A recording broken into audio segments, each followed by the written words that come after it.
Bada bing, bada boo. They say that spirits all have something that they want. And ever since Jodie Hildebrandt moved into the Frankie household, just weird things have been happening. People are hearing footsteps inside of the walls. That's what it sounds like. It's hard to explain, but it sounds as if someone is inside of the wall just walking around through the walls. The Frankies obviously didn't check inside the wall, but it's starting to freak some of them out. Whatever it is, it feels like Jodie brought it into the house with her. Whatever these spirits are. And now she's sitting on the bathroom floor while the dad, Kevin Frankie, is shoving a camera in her face, documenting this allegedly torturous situation, while Kevin's wife, Ruby, is sitting next to this middle-aged Jodie Hildebrandt holding her so that Jodie doesn't accidentally harm herself. This happens maybe once a day, maybe a few times a day.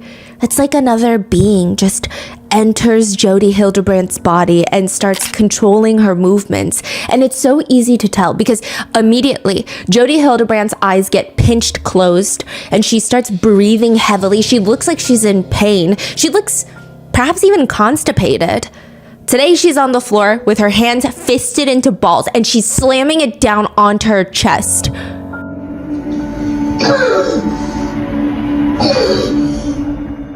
Ruby is gently trying to stop her, but nothing's really working.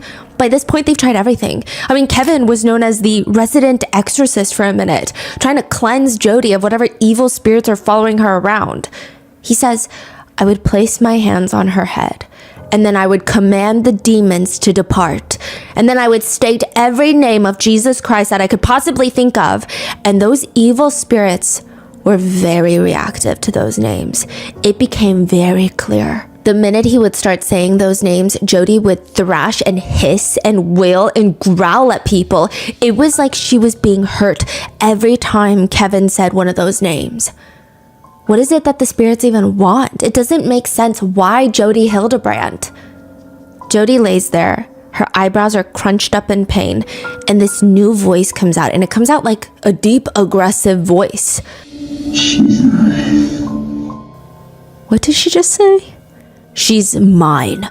She's mine. She knows. I own her. She knows. I own her.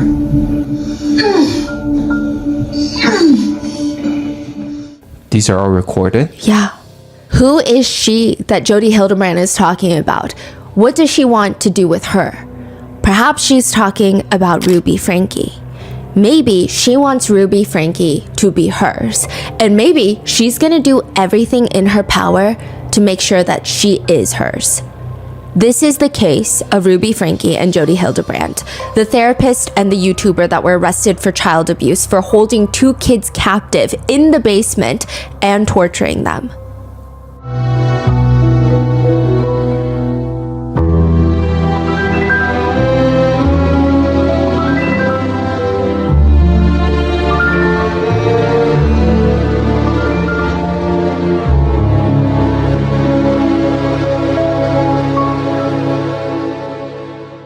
We would like to thank today's sponsors who have made it possible for Rotten Mango to directly support a survivor, Jessie Hildebrandt, who endured abuse at the hands of their aunt, Jodie Hildebrandt. Their information will be in the show notes if you'd like to share your support as well. This episode's partnerships have also made it possible to support Rotten Mango's growing team, and we would like to thank you guys for your continued support. As always, full show notes are available at rottenmangopodcast.com. Today's case involves some very well-known names in the family vlogging world, Ruby and Kevin Frankie, plus their 6 children, best known as their channel name, 8 Passengers. All the minors in today's case have been protected and will simply be referred to as either boy, girl, or just their first initial. We will be using the names of the 2 eldest children, Sherry and Chad. They are of legal age. They've publicly spoken out about Ruby and Jodie. And additionally, Sherry recently published a book that I read, and like I said, you need to get 10 copies of this because no coverage of any news station, any documentary even compares to the truly visceral way. It's like such a vulnerable way that Sherry is able to convey her feelings about everything that's happened. And she does it without, I mean, there's so many points where it's very depressing to read, but ultimately the amount that she's shown to have grown from this is inspiring and incredible. It's one of those books that I think we will all be thinking about 2 days after reading it, 2 weeks, 2 months, and even 2 years down the line. Also, I believe she narrated the book herself, so if you're more into audiobooks, that would be a great way to listen. As for content warnings, there are descriptions of food restriction, child abuse, CSA, religious abuse, therapy abuse, as well as just overall abuse and torture in general. Now, side note, there is going to be a lot of conversation about the LDS Church in these episodes. Ruby and Jodie were devout members of the LDS Church, or at least they claim, or they thought they were, but they should not be used as representations of what the faith means or how it should be practiced. We are also not here to discuss the LDS Church or faith as a whole. I personally don't have much experience, but like with any religion, there's going to be bad people that do bad things, and sometimes, if the establishment protects them, I do think that there should be consequences for all those parties involved as well. With that being said, this was originally supposed to be a 3-part series, but with the addition of Ruby's personal journals detailing the torture, Kevin's claims that he did not know the kids were being abused, as well as just all the online conspiracies discourse, there's another woman that a lot of people want to be arrested in connection with Jodie and Ruby. This is like the 3 Musketeers, and people online are saying you've only arrested 2 of the 3 Musketeers. So there's a lot of discourse there. Now this is going to be part 2 of the now 4-part series. Please go watch part 1 if you haven't already, and that's in depth onto Ruby Frankie's YouTube career, the channel 8 Passengers, how they go from making millions of dollars to just being canceled for suspected child neglect, and all of the video proof that Ruby Frankie is a pretty horrible mom. In this part, we will be going over Jodie Hildebrandt and how she likes to force divorces as a so-called marriage counselor and how she likes to ruin people's lives. In part 3, we go over the house that is her $5 million mansion in the middle of nowhere. And in part 4, we will go over all of the online conspiracies as well as the prison calls, how passionate netizens have been that something needs to happen to both Kevin Frankie and Pam. There's a woman named Pam. So with that being said, let's get started. Do you think that you can pinpoint when exactly you made the worst decision of your life? Because marriage counseling is ruining Adam Paul Steed's entire life, including his marriage. Not even in the marriage counselor is biased and she keeps siding with my wife that a lot of husbands like to argue. It is so much worse than that. Marriage counseling will kickstart a chain of events that has Adam kicked out of college, hundreds of thousands of dollars in debt, hated by every single person he knows, and in jail.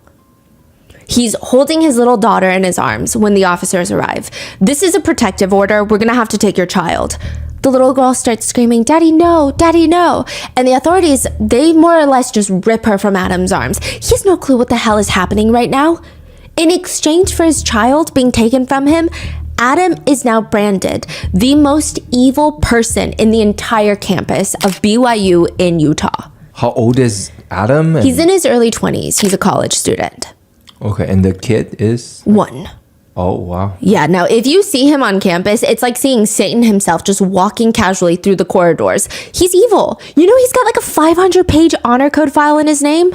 Which, okay, side note, BYU is a religious institution. So while a lot of institutions, they have honor code offices, they're typically for policing the academic integrity of students. Whereas BYU, you could basically start a file for your roommate if you caught them watching thirst traps, or if you catch them secretly drinking coffee, because BYU is sponsored by the LDS Church. The honor code includes behavioral standards established by the church, like caffeine intake. There's not a single drop of tea or coffee that you're gonna find on the entire campus.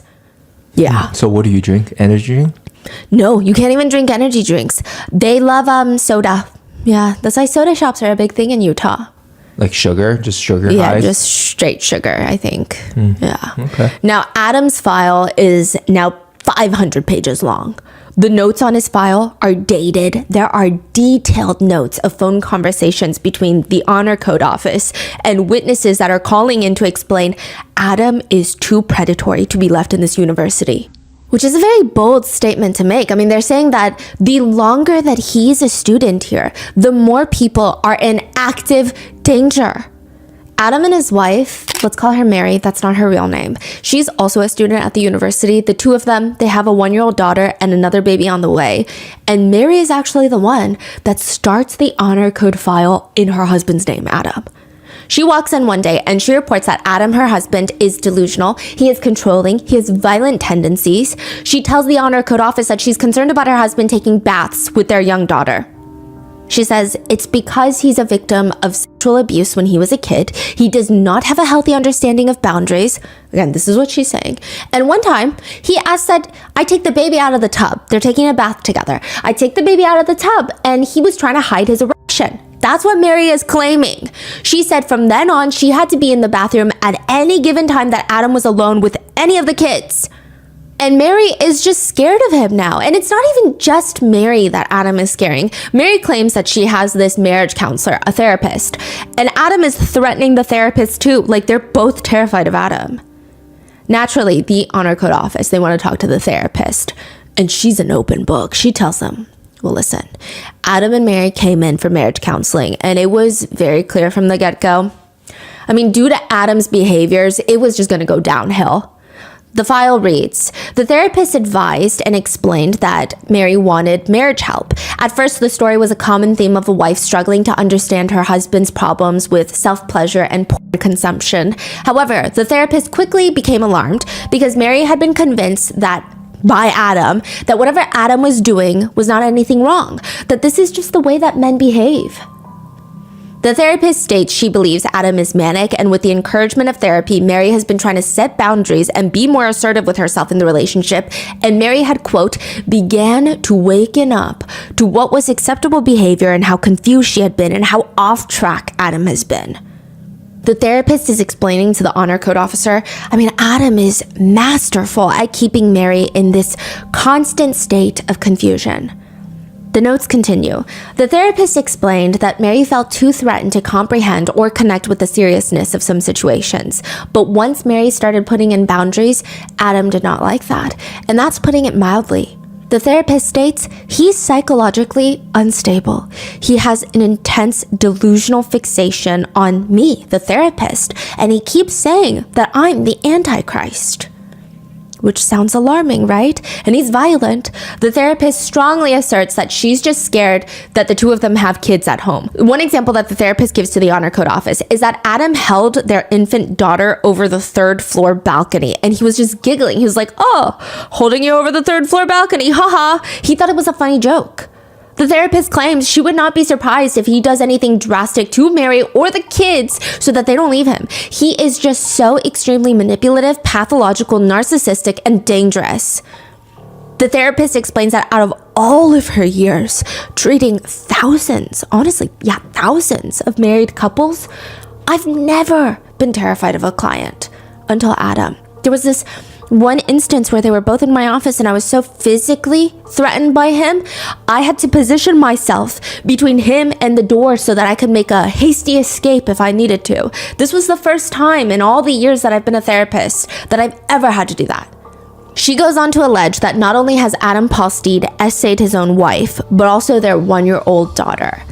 She states confidently with her whole chest, Adam is the most dangerous person that I have ever met in my life. He is very clearly a predator. That therapist's name is Jodie Hildebrandt. When Adam first looks into Jodie, his potential new marriage therapist, he does like a quick Google search on her just to see what's going on. She is one of the most recommended therapists in the Wasatch Front of the Mormon Church for like the past 20 years, honestly. Wow. Her website sounds good. It says, my style is compassionate yet direct and clear of what is necessary to fully change and champion any addictive or self-destructive behavior, whether it be ravenous addictions, feelings of inadequacy, conflicts in relationships, intimacy problems, communications and breakdowns, and frankly, block anything that prevents having and creating peace and joy. At the bottom of her website, the banner reads, what you do is not who you are. I don't even know what that means. Her resume on paper seems great. Bachelor's in English, graduate work in educational psychology, earned a master's degree. Then she worked at Cirque Lodge, which is a nationally known drug and alcohol treatment center, which is frequently visited by celebrities. It's expensive. It can range from $30,000 to $100,000 to get treated for 1 month. 1 month. And Jodie would not stop talking about it. She claims that she treated Paris Hilton, not for drugs, but for bad behavior at the school that the camp, if you will, that Paris Hilton was sent to that was terrible. But She was there, working there? yeah, that's what she claims. Now, Adam did think that it was a little strange how little she cared to protect clients' information, but maybe it's because Paris Hilton's personal life has been all over the tabloids since forever, so it's not actually breaking any patient protection laws. It is weird, though, and Adam did think it was weird. Besides, it's fine because Adam and Mary, they're going in for marriage counseling. They've been married for 2 years when they're recommended by a church bishop to go see Jodie. The church bishop is like, oh, that's a good one. Adam says Jodie was very charismatic right off the bat. Mary's instantly obsessed. She's really happy that she's working on herself. And Adam was just excited for his wife because he thinks maybe Jodie is a good fit. She's firm, but she seems very wise in a fun way. She doesn't mind laughing and making jokes so that the message gets delivered. I mean, for a church recommended therapist, she doesn't seem like she takes herself too seriously, at least in the beginning. As for Adam's relationship and marriage itself, there's just a lot to work through, just a lot. They're trying to balance being new parents while also being college students. They have a 1-year-old. Mary is pregnant with their second. They're both students at BYU. They're both Mormon. But for Adam's wife, she's not even just religious. It's not, oh, church on Sundays. Her dad has a very high standing in the church. So there is pressure for them to be the best LDS church members out there, which naturally is not the healthiest. Adam says that whenever he Googled something, if he even saw for like 20 seconds, okay, maybe he Googled it. Maybe he Googled a naked woman's picture for 2 seconds, and if he looked at it for 2 seconds and he had a quick lustful thought about it, he would call his wife and apologize profusely. Like you would think that he met another woman at Motel 6. He's saying, I feel terrible. What I did was terrible. This is terrible.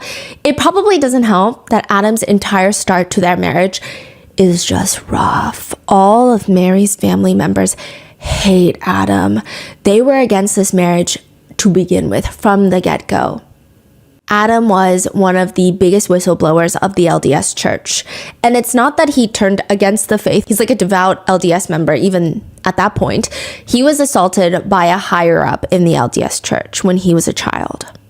He was one of the first few victims to kickstart a decade-long chain of almost 93,000 victims who have come forward with essay claims against the Boy Scouts of America. Wait, 93,000 victims? Have come out against the Boy Scouts of America. Now, it gets very complicated because you're like, what does the Boy Scouts have to do with the LDS church? Adam was one of the first people to try and get some justice. So quick context, the LDS church was the largest sponsor of the Boy Scouts of America. Scouting was considered a big part of the youth development in the church. So about 1 out of every 5 Boy Scouts were of the LDS faith. They were essentially sent by the church as part of their church youth activities. Now, there are LDS higher-ups that also hold significant positions in the Boy Scouts executive board. If you are an Eagle Scout in the Boy Scouts, which is like the top 5% ranking, it is a badge of honor at church. So they're 2 separate organizations, but not really. They're very merged together. Adam Paul Steed grew up in the LDS church. In fact, his dad works as a seminary teacher for the church. They're very serious. When he's 14, he goes to a Boy Scouts camp in Idaho where he is essayed by a scout leader, but who also happens to be an LDS church leader named Brad Stowell. After the essay at the camp, he tries to report it to the Boy Scouts leadership. They don't care. Adam straight up calls the police himself. He's like, come get this guy. He's very brave. He's 14. Now, Brad Stowell admits and confesses to molesting not just Adam, but 24 boys, and he pleads guilty. He receives a dainty little 150-day jail sentence. That's about a week per boy that he abused.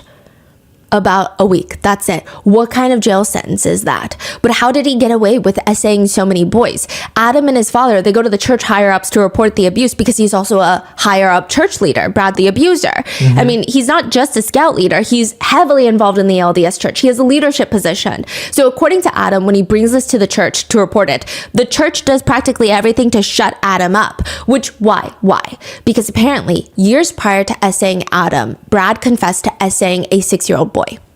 His LDS bishop, church leader, sent him to, quote, counseling, and then later stated, "You are cured," and allowed him to keep working with children.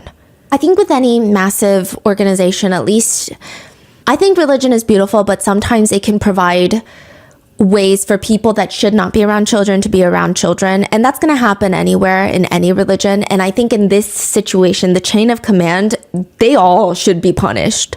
I don't think that this is representative, hopefully, of the LDS Church as a whole. But this whole chain of command, whoever his bishop was, I was like, you are cured, is crazy as well. Now, it's alleged that even after he was, quote, cured, there were more reports, more warning signs that people have reported, hey, this Brad guy is really creepy. But the Boy Scouts and the church, they ignore it. They even cover it up. So when Adam and his dad, they try to get justice from the church because how do you let him still be around children? The church turns around and allegedly pushes the family out. They fire Adam's dad from the church as a seminar teacher, and they're just pushing this issue too much. They don't like it. They feel like if other victims come and seek help, it's just going to start getting messy, allegedly. And Adam, this little boy, instead of getting the support that he needs, he starts getting treated like a money-hungry liar. Like he is just out here to get money from this church that has about $1 billion. I think they're worth like $1 billion, the church. Yeah. Adam and his dad do not give up. There's a lot of respect, honestly, for the two of them now in the LDS community and just everywhere else. Adam and his dad not only fight tooth and nail for justice, and they help other victims come forward, they fight to get laws passed. So this gives an extension of the statute of limitations for SA victims in the state of Idaho. Prior, if a child was SA'd, they would have to report the abuse before their 23rd birthday. Adam's advocating, his dad is advocating, they get a law passed in Idaho that you can report it at any point in your life now. There's no statute of limitations, which the LDS Church allegedly really hated. Really hated. Just curious, why would you not like that? No accusations, just thoughts. Just kind of weird. Now, even though Adam is a victim of the abuser that belonged to the LDS Church, it appears nobody cared to help him. Nobody wanted to do anything. The backlash to telling the truth, demanding justice, trying to get other victims to get help, this is, I mean, his whole entire family has to relocate from Idaho to Utah because it was that bad. They were shunned. That is where Adam meets his future wife, Mary, at BYU. They get married, they have 2 kids now, and everyone is telling his wife, even before the marriage, that Adam is a terrible person. I mean, he did all of these weird, shady things to try and make money. The alleged church leader that tried to suppress Adam, President Hillem, he ran the whole Boise, Idaho temple. He was in a leadership position. He also was heavily involved with the leadership of the Boy Scouts. He did everything, allegedly, to cover up the abuse. Coincidentally, Hillem is very close friends with Mary's parents, who are also very high up in the church. So they're doing everything to try and prevent these two from getting married. When Adam heard that his fiance's family hated him, he said, I was depressed for a couple of days, and then I remember just being like triggered because I was a victim of child abuse, and I just remember thinking, I don't have problems. I'm not like that. I'm a good person. And I remember some terrible moment. I went online and I looked at Sports Illustrated swimsuit edition, and then I called my bishop and I went into this repentance process. I called my wife. I told her I wasn't worthy to get married. But nevertheless, the two get married, they have a 1-year-old, and now she's pregnant with their second child, and their lives are about to get harder, so they need guidance. It is natural to seek help. It's admirable to seek help. They get referred to Jodie Hildebrandt, and that's when everything starts falling apart. At first, the changes are really small, but Adam does notice it. So Jodie likely knew Adam's history, like this whole thing. Yes. And she's involved with all these leaders, right? Yes. And she wasn't as involved with all these higher-ups, but it's alleged that she saw Mary as a way to get even more influence in the LDS Church. I see. Adam says his wife would just confront him all the time, just out of nowhere, confronting him with abstract things, like very vague accusations. You're in self-denial about your own addiction. What does that even mean? Adam says, I just have a million questions. I mean, it doesn't even make sense. What addiction are we I was never diagnosed with any sort of addiction, nor was I actively struggling with one. Sure, he has PTSD from the abuse he suffered as a child, but what the hell is his wife on about? But Jodie starts telling them that everyone has an addiction. Every single person has an addiction. Whether it's food or reading the Book of Mormon too much. Yeah, you can do that apparently. Every single person has an addiction. She's explaining to these marriage counseling classes that Adam and his wife are a part of that every action that you have comes from addiction. It's rooted in addiction. Most of the time, you don't even know that. It is the cause of every action that you take. Are you jealous about your friend doing something? It's an addiction that's causing the jealousy. Are you gaining a few pounds on vacation because the food is delicious? No, it's actually an addiction. It may not be obvious at first, but that's what Jodie's here for, right? To get to the bottom of your addiction. For example, Jodie would teach if you have to spend time not thinking about something, like a picture of a naked person, the fact that you have to not think about that proves that you're an addict. In other words, all this resistance of white knuckling not to think about the magazine on the aisle of the grocery store, the fact that you have to not think about it means you're a sex addict. Which, by the way, she's talking about like Playboy magazine. She's not even talking about Hustler magazine. Another huge belief that Jodie teaches her married couples is, from the beginning, Jodie tells every single married couple, relationships have to die so that it can be reborn again. It's like a resurrection. How do you do that? Separation. It's the concept of only if your relationship dies, only then can it be reborn. It kind of makes sense. Adam says because of the worship of Christ and his resurrection in the LDS faith, in theory, this whole theory of relationships dying is almost too perfect. But Adam soon realizes, quote, if the relationship or marriage didn't die on its own, Jodie would kill the relationship in any sociopathic way alive. After a few weeks of being in a big group setting with a bunch of married couples and Jodie, now it's time to graduate to the next step, split the couples up. Husbands go off into the men's counseling group, wives go off into the women's counseling group, and that's where things just start going off the rails bonkers. Adam is placed in a group setting with other husbands. Jodie is leading it. These other husbands, week after week, are just confessing in the man's group. They're just confessing to the most heinous predatory crimes. They're confessing to having thoughts about SA, child abuse, incest. Adam is traumatized. He's a victim of CSA. He does not feel safe in this group, but Jodie does not care. She tells him, actually, you're on the same level as these people. He's like, no, I'm not. I don't have predatory thoughts. These people are predators because they're confessing to these predatory thoughts. I'm a victim of CSA. I feel triggered when I'm in this group. She's like, no, you're in denial. You're just as bad. I'm going to help you see the truth. This escalates until 3 weeks after giving birth. Adam's wife is understandably in a very sensitive state. She's vulnerable. Adam says Jodie starts digging her claws just deeper. She starts helping Adam's wife identify how she's the victim. Mary was likely very confused. Like, what do you mean I'm the victim? It's the, oh, sweetie, you just don't know it yet. That's what Jodie's saying. Jodie would tell Mary that she had been conditioned by Adam to believe that a husband who looks at a naked picture here and there is normal. It's not normal. It's basically the same level as cheating or domestic violence, if not worse. So of course you cannot trust him around your kids. She's trying to tell Mary it's the same as if Adam killed someone, you know? Would you forgive him and just hope that he doesn't kill someone else? Or maybe he doesn't kill you or your baby? Adam is so taken aback to be treated like a predator. I mean, he had to uproot his whole life after being victimized as a child, and he's still trying to work through the trauma, and his own wife is treating him like a perpetrator. Mary eventually tells Adam, it's your addiction, you just don't see it. Side note, Adam has only seen about 2 hours of porn in his entire life, but his wife is acting like he is an addict of these videos. Mary tells Adam that he was never a victim of child SA. The wife is telling him? That never happened to you. You're in denial because you have an addiction.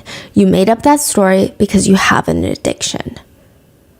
By this point, Adam is trying to convince his wife, that's crazy. Like, that's crazy. I'm not an addict, especially not for sex. And she knows that he would never lie about what happened to him. So in this desperate attempt to try and save his marriage, Adam agrees to his wife's conditions on how to save their relationship, which is they need to break the relationship so it can be resurrected, remember? Jodie instructs them that they cannot talk to each other. They can only talk to each other in a group setting, and they need to break the relationship in order to rebuild it. Adam suggests getting a second opinion because what kind of crazy therapist even suggests that as a marriage therapist? But Jodie tells him, see, that's your addiction speaking.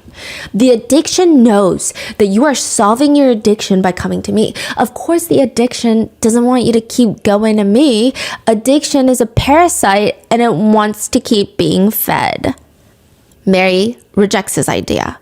she's like, no, I'm going with Jodie. Now, again, this is just from Adam's perspective. Mary has not said her side of the story, but it seems like there are, I mean, he's got files of evidence. He was on a big podcast called Mormon Stories, where they've been really covering the Jodie Hildebrandt, Ruby Frankie case.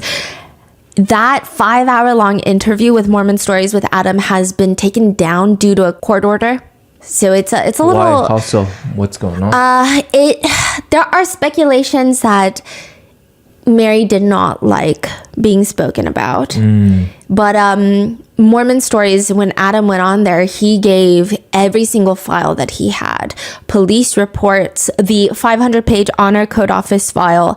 He gave lawyer statements, every court order. He gave everything. He gave Jodie Hildebrandt's therapy notes that he subpoenaed. He gave everything. So it's still alleged, but I just putting that out there. Now, Mary allegedly rejects this idea. From this point forward, she says, we're not going to really live together. Like, we're going to live together in the same apartment because we have 2 kids together, but we're not going to speak unless Jodie is present. She even goes as far to allegedly give Adam a letter that says, as of today, I am no longer willing to take upon me the responsibilities that come with being your spouse. I set the following in boundaries in order to protect myself from expectations that are not being met in this relationship. I will no longer do these things for you as a wife. Cooking, cleaning, laundry, dishes, picking up stuff after you, reminding you of any of your responsibilities or appointments, assisting you in your schoolwork, spending family time, sharing intimacy, sharing a bed, engaging in any kind of physical touch beyond the social acceptable boundaries of friends. I will consent to share our apartment as living space. I will consider to have my responsibility to take care of myself and our 2 children, and I will not consider it my duty to inform you of my daily activities or plans. They have no physical, emotional, mental, or even verbal contact for weeks. And then one day, out of the blue, allegedly, Mary, the wife, asks Adam to give their baby a bath. So he goes, gives the baby a bath, and he says, quote, she totally walks into the bathroom in her lingerie. Like, I just remember thinking, oh my God, she's finally listened to me. We're gonna get back to our normal life and stuff. And she starts teasing me and acting like she was gonna hop in the tub with me, and I'm holding our baby, our 1-year-old. And I was like, hey, you gotta get the baby out of the tub. And I'm laughing, thinking it's funny. She leaves with the baby. She comes back into the bathroom, looks at me. She looks at my private parts, and then she looks at me in disgust and just turns her back and walks away. That is wild. What is going on? That is the alleged Honor Code reporting of he had an erection in the bathtub. But even if it's true, then this whole thing is like a setup. It's entrapment. But even why does that even is that even necessary to, I don't know. It's weird. This bathroom incident, the motives behind it become even clearer later. But Mary, his wife, is turning into a little soldier for Jodie, is what it appears to be.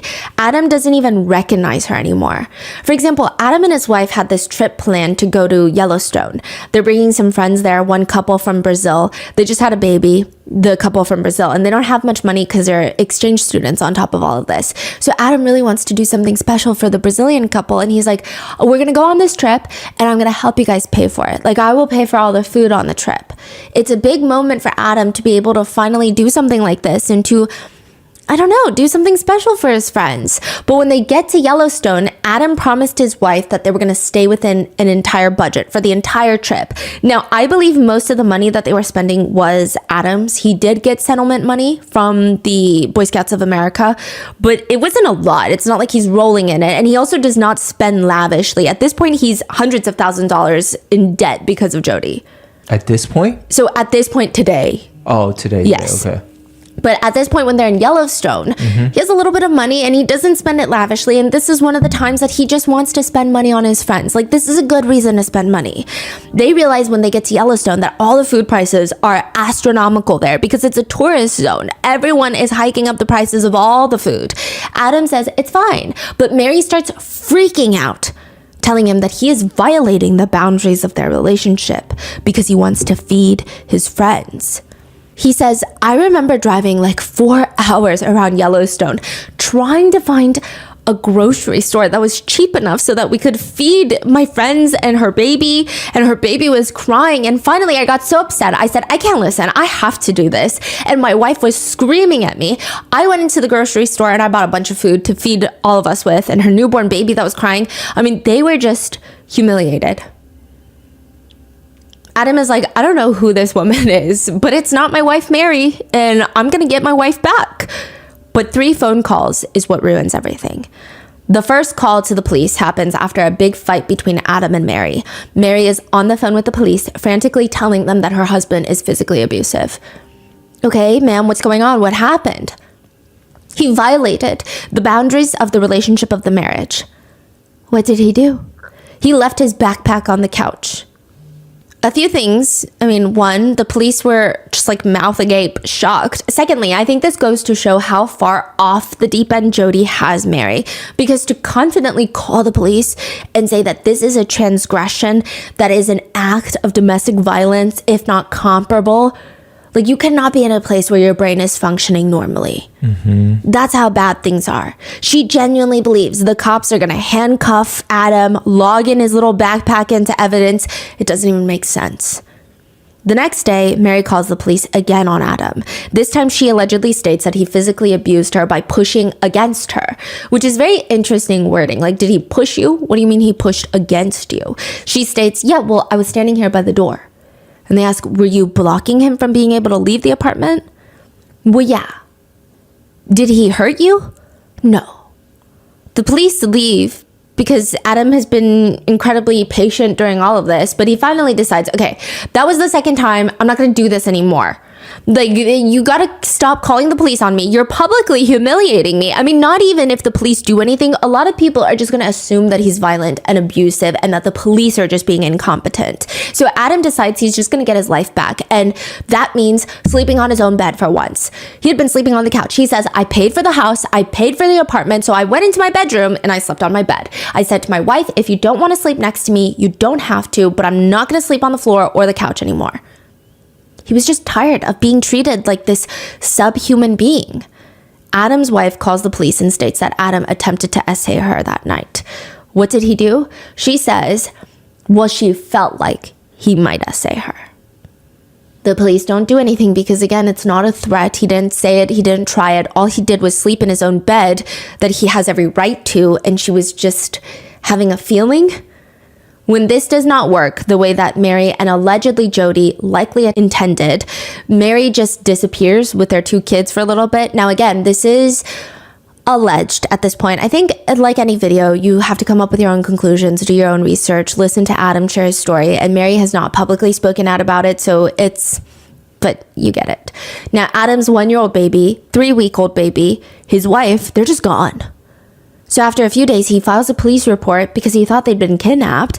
And Adam says he went and talked to Jodie about what was happening and how heartbroken he was and what's going on with the kids and Mary. And he says, I just remember being in this agonizing pain, feeling it intensely. And I remember looking over at Jodie and she was smiling. Her cheeks were blushing.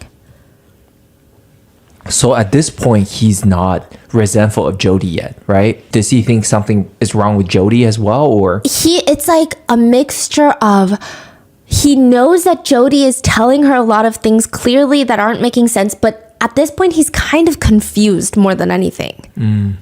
He doesn't know what's going on behind the scenes between Jodie and Mary, but it's just confusing.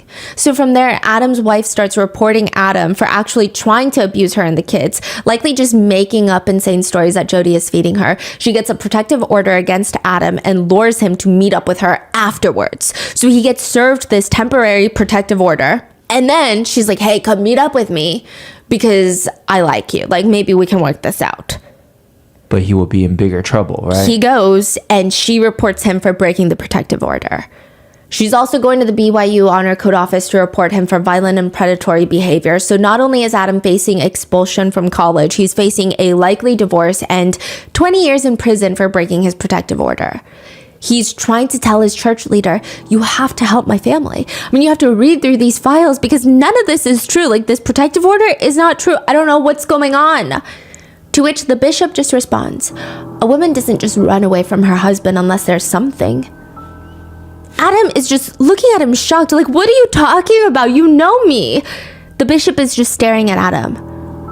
Do I know you? What? Are you talking about, like, you think I'm like physically violent or I'm sexually abusing her? He says, the bishop smiles. The fact that you just said that makes me know that you're guilty of those things. It is like every single person in Adam's life had just decided to turn him into the devil. He starts looking online trying to figure out what Jodie's problem is, why is she suddenly on this warpath to kind of destroy his entire life. And reviews for Jodie Hildebrandt, the negative ones, read, "She reminds me of an abuser in an abusive relationship. She isolates her clients by setting up unrealistic expectations so they believe all their friends and family are toxic, leaving them to only depend on her and her, quote, support phone calls. It makes me sad to think about how many relationships she has poorly hurt." Another, "She's not worthy to be trusted with your marriage or relationships. My wife went to her counseling and classes, and the main result was that Miss Hildebrandt brainwashed my wife that I had an addiction when I did not. My wife was so certain that I was hiding something as a result of this woman's lies that we had to go to an honest counselor to help dispel the dishonesty that Jodie Hildebrandt had told my wife. Do not go to this woman. Go to a specialist who respects both members of the marriage and does not spread so-called empowering lies." And another, "I have a very different history with Jodie than most. I'm a pretty well-known therapist, and I trained under Jodie Hildebrandt for a year. As I trained under her, I saw her tear apart families and destroy relationships. I believe she is truly evil, and I don't say that lightly. I have done so much therapy for people coming out of her, quote, cult, who were traumatized by her therapy. I don't have an axe to grind, but I am tired of people getting hurt by her work. I'm reluctant to speak out against colleagues and other therapists. However, I wouldn't mind somehow, some way helping people see how dangerous this woman is." But nobody is willing to listen to Adam or anybody else that has said anything negative about Jodie. Adam was referred to Jodie by the bishop from the church. Jodie works as a therapist for this massive company called Lifestar, which, side note, the bishop, the church bishop that recommends Adam to Jodie, the bishop's brother owns that chapter of Lifestar, which is already a massive conflict of interest.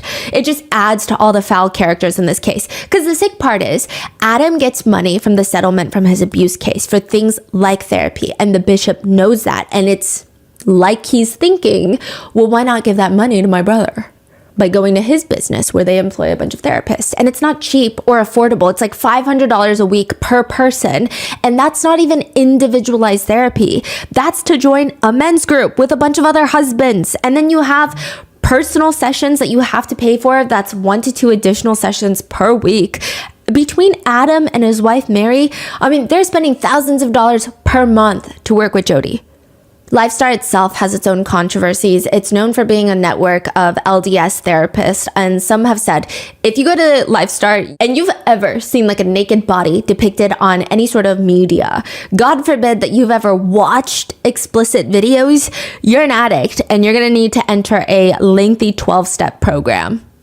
Many therapists in the network also believe that if you ever self-pleasure, you are technically cheating on your partner. And this is a grave instance of infidelity and you need to join a support group. There have also been accusations against Lifestar that they will, if you have health insurance, they will diagnose you with an actual DSM-5 recognized diagnosis, because porn addiction is not one. I know that a lot of people do struggle with it, but porn addiction is technically not one. So they'll diagnose you with other things in the DSM-5 so that your insurance will pay for it. Allegedly, that is the accusation that has been levied upon them multiple times by internet users. Which, side note, I think it's fine if someone believes it's not in their beliefs to take part in self-pleasure or consumption of explicit materials. I think we should respect everybody's choice, especially, only if they're adults, right? But to actively go around shaming everyone, condemning them to the deepest, darkest depths of hell for doing it, I think causes more harm. And for Adam, it was kind of like that. There was this never-ending idea that self-pleasure is one of the greatest evils in the world, like right up there with murder. He says, there was a lot of guilt and shame behind self-pleasuring and explicit material in the church. I mean, I had a lot of guilt and shame. As a kid growing up, I discovered self-pleasuring a few weeks before I met Brad, and just on my own, quietly. From then on, I just always believed that God had sent this pedo into my life to punish me because I was sick. So that's how ingrained and how damaging it is, that it made him believe that he deserved to be a victim of SA. as punishment. And now he's recommended by the church to Jodie, and she's telling him that he was never abused, that he's the addict here, the bad one. And now he has to show up to court to refute accusations against him about the whole bathtub incident. He thinks the whole thing is crazy. I mean, Mary walked in with lingerie. He wanted her to put the baby to sleep so that they can have consensual adult time, and she accuses him of CSA of his own child. He is a victim of CSA. He walks into court and the worst conflict of interest is sitting right there. Right next to Mary, there's Jodie Hildebrandt, the therapist, but also Elder Halam, the higher up in the LDS church that when Adam was 14, he tried to allegedly shut Adam up for the abuse that he suffered. Then later, he tried to prevent Adam from marrying Mary. He's just sitting right there, right next to Jodie Hildebrandt. Which, you know what, with all disrespect, we hate Elder Halam. And unfortunately, if you want to send him a non-threatening but scathing message of how his soul will burn in the depths of hell for the rest of eternity, he's dead. Fortunately, he's probably there burning. Why is he there? They just all kind of linked up and... Exactly. Adam is facing 4 felony charges. Each is a 3rd degree for violation of a protective order, domestic violence enhancement. And Adam states these are all the lies. He has to now spend $250,000, go through all this trauma, fighting all these allegations just to plead guilty to an attempt to break a protective order, which is a misdemeanor. He had to pay a fine, no jail time. He did spend like a few days in jail because they briefly arrested him right when he broke the protective order. But he technically pled guilty, which means everyone in Utah and the church thinks that he's this crazy abuser that was never abused as a kid, just creating chaos wherever he goes. But later, they will find evidence that some really dark things were happening between Mary and Jodie. They allegedly found evidence that they were trying to manufacture evidence on Mary and Adam's child to accuse Adam of SA. So remember the incident in the bathroom? They were trying to enhance that with evidence, allegedly. What did they find? Like text messages? Obviously, these are not available to the public. Just descriptions of it make it seem like there is evidence that shows Jodie and Mary trying to get the daughter to pose in a way and to say, like, Daddy did this to me. Training her, if you will, allegedly. Mary and her attorneys use Adam's psych evaluation that showed how bad the abuse he endured in childhood was. They use those documents to now try and take his children away from him. So, side note, they also just go around showing his documents to everyone, just with extensive details of the trauma he endured, just letting everyone read it like it's book club. And Adam says, the worst part is they used it against him to say that he's not fit to be a dad. He says, think about it. A victim comes forward, tells the truth about the hell and the trauma. Maybe he's a decent person, but this is really traumatic, and they use it to punish me, try and take the kids away. He says they kept arguing that because I was a victim of sexual abuse, I wasn't able to be a safe parent. They twisted it into something heinous to just stab him with. Now, an additional side note, Mary at one point accuses Adam of being gay, which in itself is obviously not offensive. But Adam has SA trauma from when he was a child, and it's likely that he has a very complicated relationship, or did have a complicated relationship with his sexuality, because he was abused by a monster who happened to be male. And being from a faith that typically condemns gay relationships, it's likely further complicated things for Adam as a victim. There was just no bar too low, no bar in hell too low for Jodie and Adam's now ex-wife, Mary, to just target Adam. Emails between Jodie and Mary were uncovered in Adam's fight to exonerate himself from the accusations. So the two, Mary and her therapist Jodie, are writing to each other about the contract that Mary is going to give Adam. They're going back and forth of like, oh, you should say we're living together but technically separate. This is crazy. Mary emails Jodie, I wrote up this contract yesterday afternoon after our meeting. It's still a work in progress. I'm open for any suggestions. Thanks. Jodie responds, this looks good. The more specific you can be, the better. But this looks good as a starting point. I will share this with him this evening if you would like.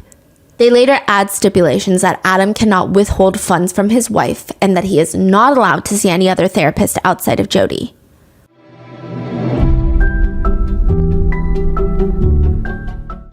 A squirrel might seem like an unlikely financial role model, but consider this. They bury thousands of nuts and seeds every single year, and the ones that are forgotten about, they grow into these huge trees that produce more seeds. It's a simple strategy that yields really impressive results. Investing doesn't have to be more complicated than that, which is where Acorns comes in. Acorns is a financial wellness app that makes it easy to start saving and investing for your future. You don't need to be an expert. Acorns will recommend a diversified portfolio that matches you and your money goals. You don't need to be rich. Acorns lets you get started with the spare money you've got right now, even if all you've got is spare change. Sign up now and join the over 13 million all-time customers who have already saved and invested over $22 billion with Acorns. Head to acorns.com/rotten or download the Acorns app to get started. Paid non-client endorsement compensation provides incentive to positively promote Acorns. Tier 4 compensation provided. Investing involves risks. Acorns Advisors LLC, an SEC registered investment advisor. View important disclosures at acorns.com/rotten.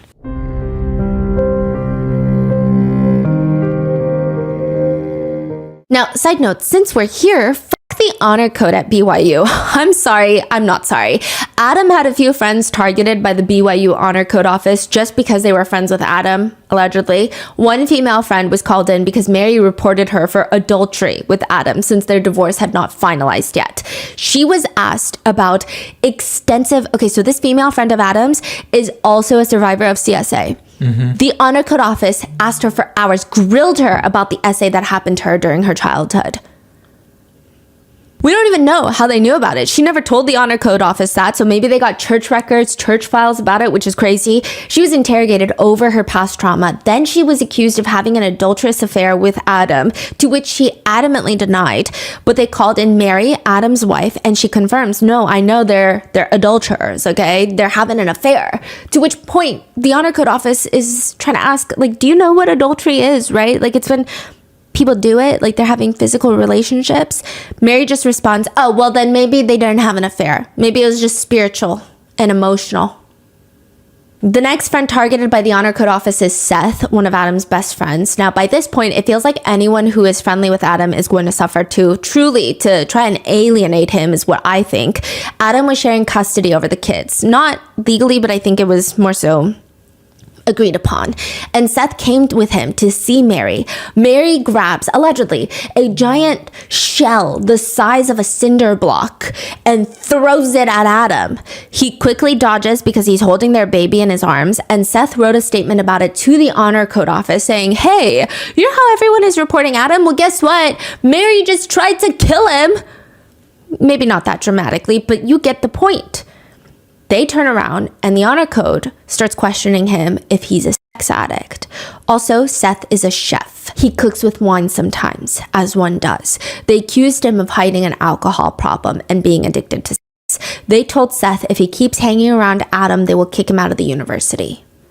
They go after 5 of Adam's friends for, again, the sole reason that Adam is around them. And also, at one point, the BYU police sent by the honor code office came and interrogated Adam for about 2 hours, asking incredibly intense questions about the abuse he suffered when he was 14. What does that have to do with anything? But it was traumatizing. He said, I felt so filthy and gross after that. It seems like the honor code office did not realize that Adam could subpoena their records, which he does. Adam says he will never forget the day that he was accused of essay of his own child. He says, how I couldn't even breathe. I had a panic attack in the parking lot afterwards. So there's a clear conflict of interest everywhere here. He subpoenas the BYU honor code files on him, which Jodie clearly breaks patient confidentiality by talking to them about Adam. But not only that, she has nothing to back up any accusations, suspicions, or statements that she has uttered about Adam. He subpoenas her therapy case notes and the case notes about Adam, whom Jodie Hildebrandt has reported for being this sexual predator, one of the most dangerous people that she's ever met, that he's R-wording not only his wife, but his 1-year-old daughter. He's so sick and twisted and so great at manipulation that he is an active danger to the public. You would think Jodie has 2 novel-length spiral notebooks on him detailing his sick perversions, but when he gets her notes, it's this long. It's 1 page, not even. Adam is in here for marriage counseling, has some issues that he wants to work on. aka staring 20 seconds too long at a picture of an unclothed woman on the internet. That's about it. So these are being used in court. Yeah, because he's like, I mean, this is not a good therapist. Like this is crazy. She's levying all these accusations against me, and these are her notes on me. Like, I've told her nothing. She wasn't even Adam's personal therapist. He was part of group sessions, but he never really sat with her one-on-one. Wow. So he's like, suddenly you're just coming out accusing me of like the world's most heinous crimes out of the gate for no reason at all. There are also logs of emails between Jodie and Mary where they collude on how to take Adam down, allegedly.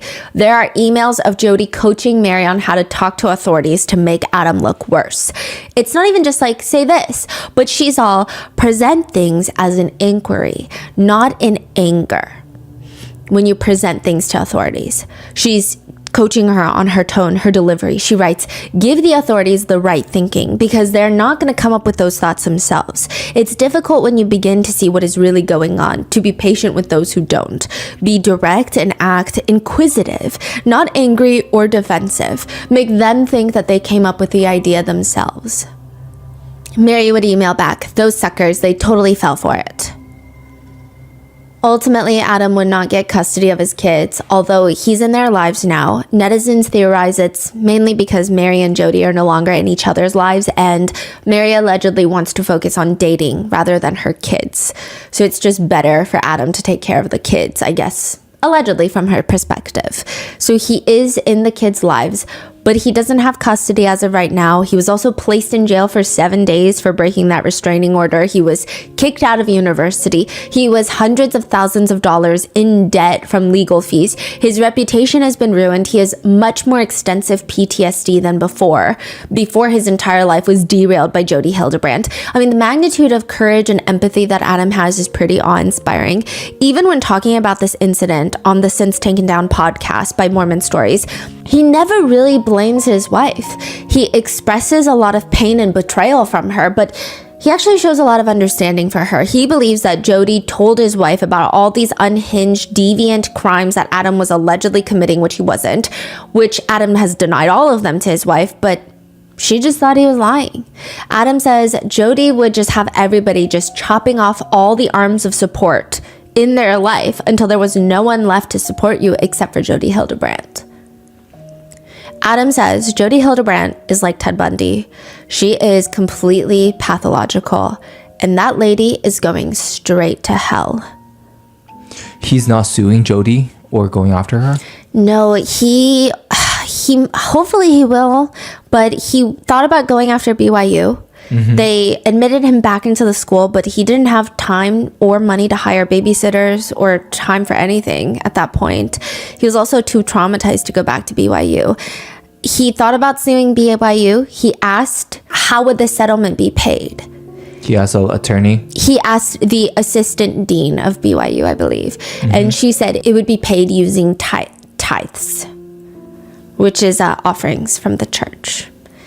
And those are supposed to be used to help people that need it. And he said then he didn't want to sue. So he says Jodie is going straight to hell. And there's a road to hell, actually. It's called Hellhole Pass Road. Yeah, Hellhole Pass Road. That's the road name. It's dry. It's hot. It's like hell. The road runs through the Beaver Dam Mountains. On both sides of the road, you just see mountains, dry red rock mountains and desert scrub bushes. The road is gravel. It's completely uneven, and there's usually not a lot of cars going up and down the road. I mean, one does not choose to drive up and down Hellhole Road for fun. Except for Jodie Hildebrandt. She likes to bring her niece to Hellhole Pass Road, her 14-year-old niece, and make them run up and down. Run up and down the road until I tell you to stop. I don't care that it's 100 degrees in Utah. You have no shade, no water. Just run. Run for your sins or you'll go to hell. Licensed therapist Jodie Hildebrandt has taken on the courageous task of helping her 14-year-old niece, Jessie, who goes by they, them pronouns, by the way. This is before Adam Paul Steed. They were also interviewed by Mormon Stories. How old is Jodie? At the time, she was much younger. Not Jodie, the niece. They were 14 when they first got taken in by Jodie. What about today? Today, they're probably... Fully adults, yes, right? Yes. Okay. Now, Jodie is itching for a big project, and Jesse is her biggest one yet. Jesse is probably one of the biggest sinners that Jodie has ever laid eyes on. What is the grave sin that they committed? Being too Mormon. Jesse, now adult, tells Mormon Stories podcast during an interview. I've always been a very curious person, and always, I think, very challenging in that way. So both of their parents are super religious in the LDS faith and obviously very well connected. Jodie is Jesse Hildebrandt's aunt. Jesse's father is Jodie's brother, who also happens to be an attorney. So Jesse's father is Jodie Hildebrandt's brother, and Jesse's father is an attorney. They say that they had a very typical, strict, conservative, LDS faith-filled upbringing. They say, this is talking about Jesse's mom. My mom is very docile, sweet, obedient, very efficient housewife. I mean, everything was always very clean and very organized and very efficient. I think I was kind of a wrecking ball to them, always asking why about everything. No answer was good enough, and it wasn't coming from a place of disrespect. It was genuinely, I didn't understand, and I was very curious about things. In Jesse's mind, this is true. The LDS faith is true. The Book of Mormon is true. Their entire family are devout LDS church members. Their logic is true. And they're thinking, I just need to find all of the supporting evidence to back it up now. I know a few people like that as well. Like, they grew up in super religious, you can't watch Marvel movies because they're not rooted in faith. And there are just certain people that grow up like that but still want to know, but why? It's not that they're trying to be mean. It's not that they're like, I don't believe in this. It's just they want to know why for everything. I feel like you're kind of like that. You always ask why for a lot of things. Yeah. And it's not that they're challenging anything. Their brain just functions in a way where they want to know the reasoning behind every single thing that's done. Every tradition, there must be a reason for it. So Jesse says, asking questions, especially maybe higher, esoteric, unanswerable questions, or questions that point out skeletons. Why weren't Black people allowed to have priesthood? Why weren't they allowed to be at the church for the longest time? What about sexism? What about race? Those types of questions you don't ask. You don't talk about it. So this podcast also, are they dedicated to Mormon Stories? I believe the host, I don't think they're ex-Mormons. I think they've been excommunicated, but still hold a degree of faith. I think that they just don't like the established religious aspect. So they interview a lot of ex-Mormons or current Mormons and talk about their experience with maybe things that have been happening in the church that you're not technically supposed to talk about. I see. Yeah, they're a great resource, I think. Now, it's not like Jesse is challenging their parents for the sake of trying to prove them wrong or rebelling against the religion in a snarky teenager kind of way. Jesse says, by the time I was 16, I had read the Book of Mormon 6 times. I believed it. So in my head, this is true. My logic was just backwards. I started with the belief, or I was like, okay, this is true, so I will find the evidence to support it instead of following the evidence to the eventual truth. But also, I was a total nerd. And then, the ADHD, they say that they have ADHD, and they say this was a hyperfixation. And then the layer of wanting familial acceptance, it's very powerful. I was emotional. I was strong-willed. I questioned everything. And neither one of my parents, I think, knew what to do with that. They were not prepared because of the culture of the church.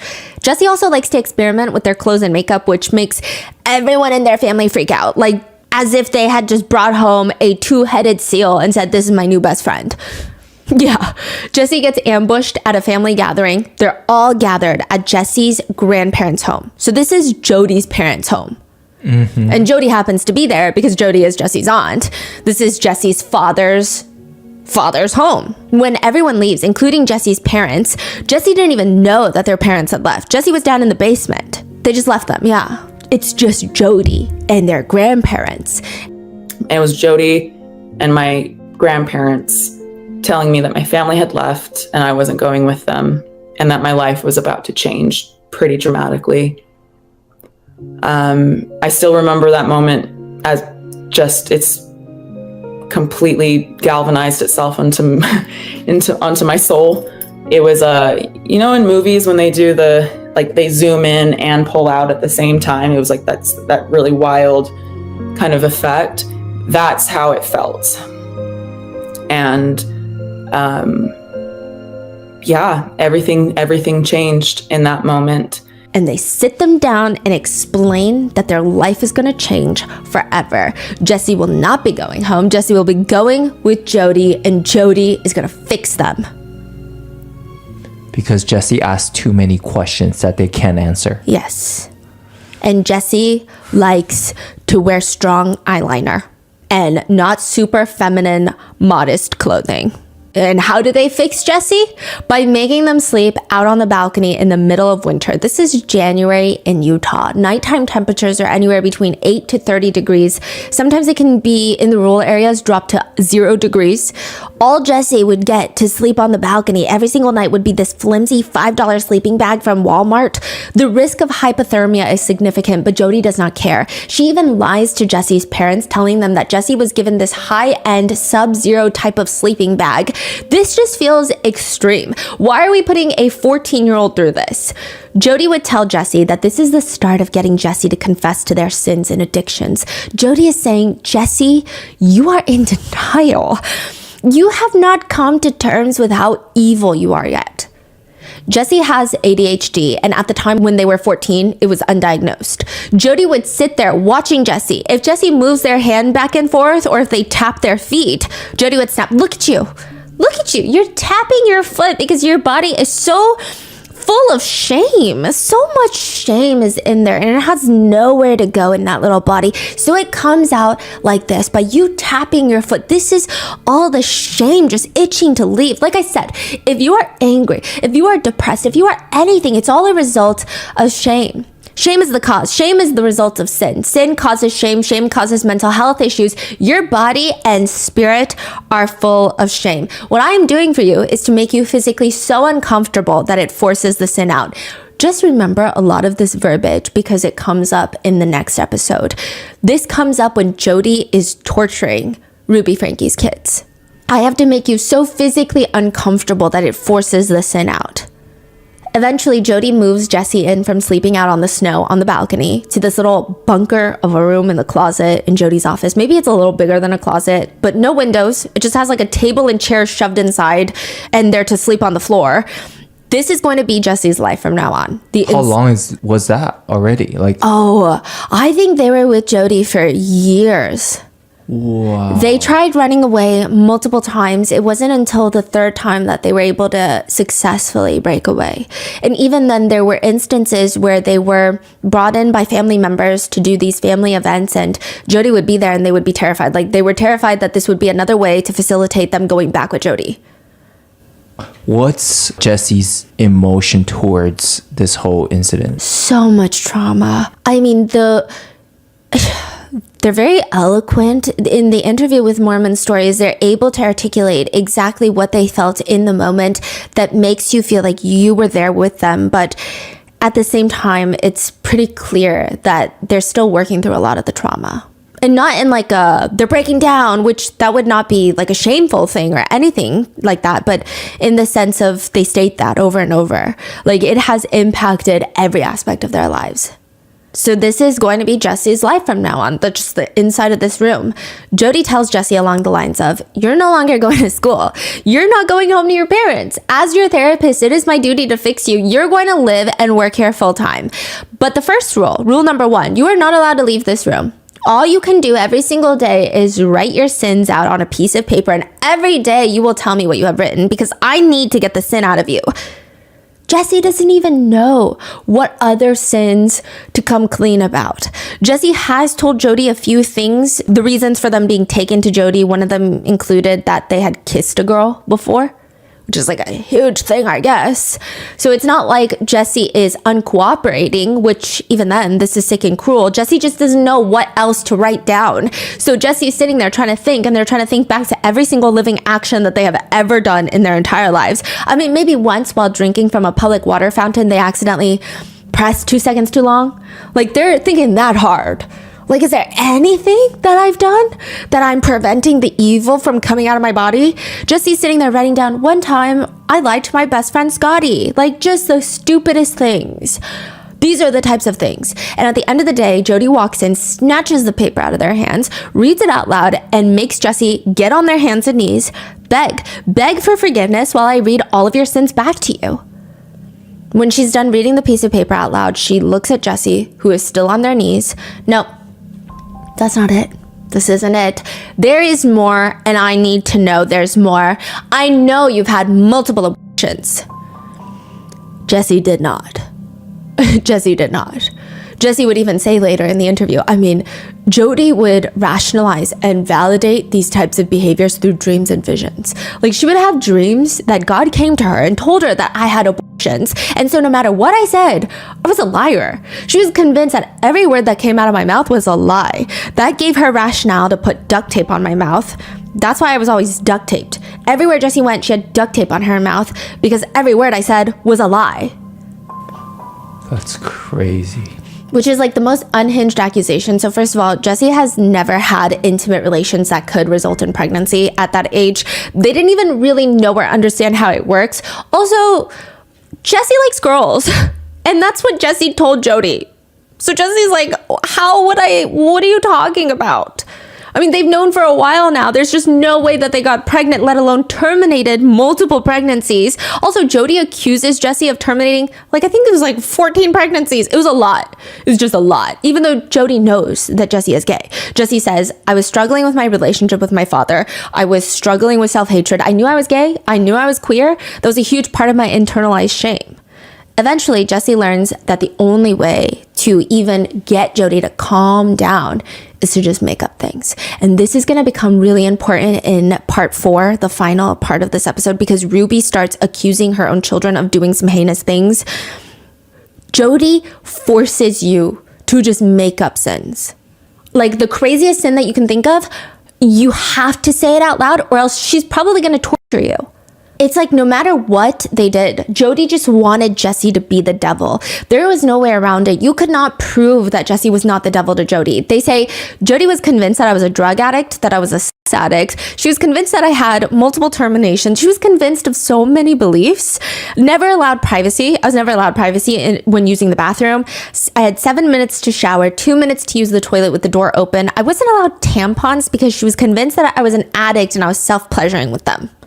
I was never allowed to have the bathroom door closed because she was convinced that I was constantly self-pleasuring in there. She was convinced that I was addicted to explicit material. I mean, I'd never seen porn at that point in my life. I didn't even know that people with my anatomy could self-pleasure.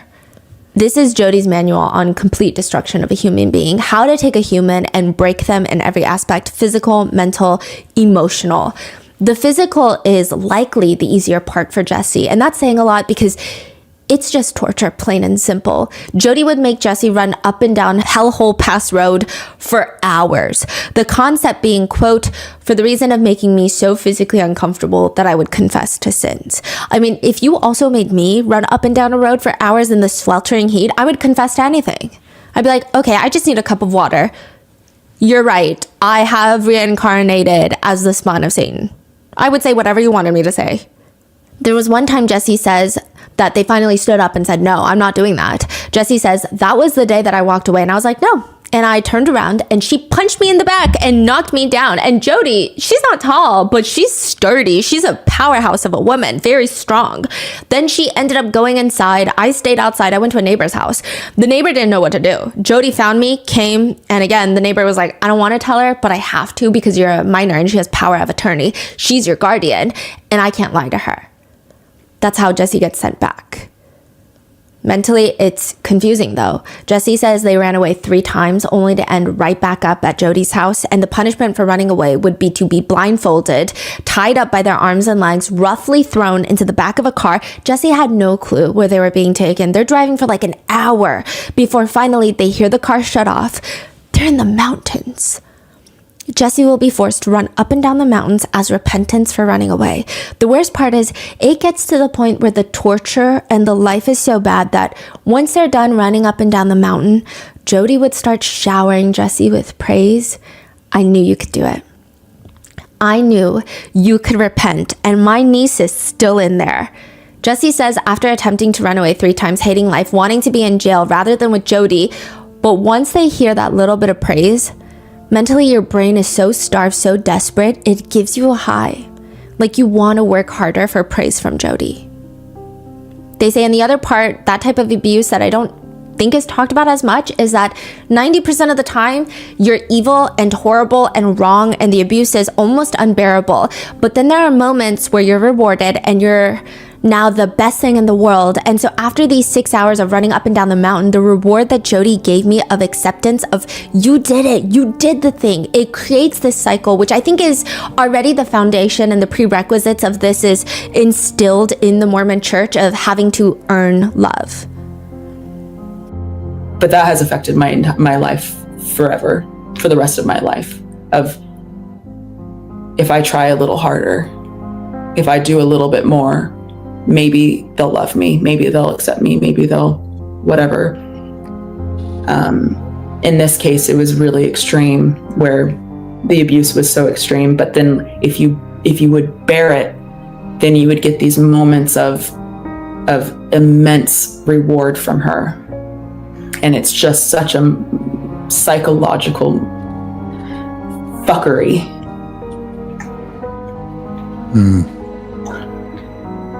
And I was scared of myself. People were scared of me.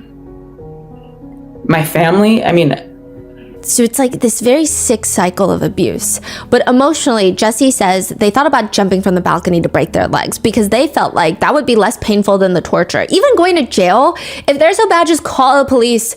They would ask Jodie, just like, let them arrest me, please. If I'm that bad, let them arrest me. Jesse says, I would rather be in jail. And the isolation was the worst part. Jodie would tell everyone that Jesse is a nightmare, a terrifying nightmare. Jodie told family members the reason that she has Jesse sleep out on the balcony is because, quote, I'm scared. I'm scared Jesse is going to murder me in my sleep. You don't know. She's going around saying, you don't know what I'm dealing with. I have to do this for my own protection. The worst part is Jesse believed it. They believed maybe she's right. Maybe I just don't see it because I'm young and I'm not connected to God, I guess. But like, why am I so evil? Why is everyone so scared of me? What about Jesse's parents? Believed it, that they're evil. Does Jesse have resentment towards the parents? Or? Yes, I believe right now Jesse is no longer in communication with their parents. I think even some of their siblings had reactions of like, get over yourself when Jesse spoke about the trauma that happened when they were with Jodie. Jesse says, again, I believed all of this. I trusted these people. I trusted the church. The isolation got really bad. It's like Jodie is just practicing on Jesse before she evolves into trying to throw Adam Paul Steed into prison to isolate him. Jesse constantly had duct tape on their mouth, and they were told, because you're a liar, every single word you say is a lie. You need to be physically reminded that everything you say is a lie. Sometimes Jodie would make them go to family functions with duct tape on their mouth. So people are seeing this. Jesse says, everyone around me, my cousins, my parents, everyone was terrified of me. I wasn't allowed to speak to anyone. I wasn't allowed to speak to my parents. Which, it's not even the fact that they had duct tape on their mouths and can't physically talk. It's the fact that nobody thought this was crazy. And I'm sure if you have duct tape on your mouth and your family members are acting scared of you, it almost makes you feel like some sort of animal. Yeah. It doesn't make you feel human anymore. It's so bizarre. I mean, it gets to the point where Jodie is convinced that Jesse is contagious, rubbing off evil onto everyone around them. If Jesse is in the kitchen, because Jodie is making them do something for her, if Jodie has 2 kids. Jodie's got 2 kids. Oh yeah, they're no longer on speaking terms with her. They're adults by the time that she gets arrested. But more on that later. But if they go into the room, these are Jesse's own cousins. Mm-hmm. If they want to use the kitchen, they would have to report to their mother that Jesse is in the kitchen, and then Jodie screams at Jesse to get the hell out of the kitchen, and Jesse would be forced to stand on the perimeter of the kitchen with duct tape on their mouth, just waiting for them to be done. Jodie would stare at them and say, see, no one loves you. You're a manipulator, and you destroy people's lives constantly. You destroyed your parents' lives. You're destroying your own life, and you're trying to destroy mine for trying to help you. Jodie would tell Jesse, no one actually cares about you, and you just manipulate them into caring. Nobody believed Jessie, not even their own parents. Jessie says, she destroyed my credibility. I mean, I was an angry teenager, and now she made me into this emotional, angry teenager that she had told people that I destroyed my family's life, that I destroyed my dad's life, and that every person I come in contact with, I destroy. So she sets up the premise, and then when I come forward and I try to tell people what's happening, what she's doing to me, she can be like, oh, see, Jessie's trying to destroy my life. That's what they do. It's all just... it adds up. So she's so good at protecting these loopholes and discrediting people. Eventually, Jessie manages to run away without getting caught. They go straight to the police station where they lie about their age and get taken to a shelter for those without homes. They say that was rough too, it was traumatizing, but it was still better than being with Jodie. Now, a big question everybody has though is why the hell is Jodie Hildebrandt so goddamn angry? Like, it doesn't make sense. Why is she so upset with everyone? Why is she so angry? Why is she such a vile person? Maybe this. Jessie remembers one very interesting conversation they had with Jodie, because Jodie makes it her entire life mission to make sure that Jessie is not gay. But they state, she did say something to me when I was living with her. That was very strange, because I've known I was queer since I was 7, and I was experimenting with girls and friends since I was 7 or 8. She knew about it and that it was very bad. It was very, very evil. But then she said something to me. She had this friend, her name's Bev. She said something to the effect of, yes, being gay is evil and pleasures of the flesh and yada yada. But if I were to have relationships with my friends, if we were to, it would be different because there's a deep emotional connection there, and that's different. We were sitting in someone's living room and she said this, and I was just like, what? Yeah, that's called being gay. Like, what do you think gay relationships are like? They have deep emotional connections. Jessie was taken back by Jodie's comment of saying that, oh, if I were to have a relation with another woman, it's fine. It's because we have this connection. Yes. And Jessie is like, that's literally called being gay. So Jessie believes that Jodie is gay as well. Yes.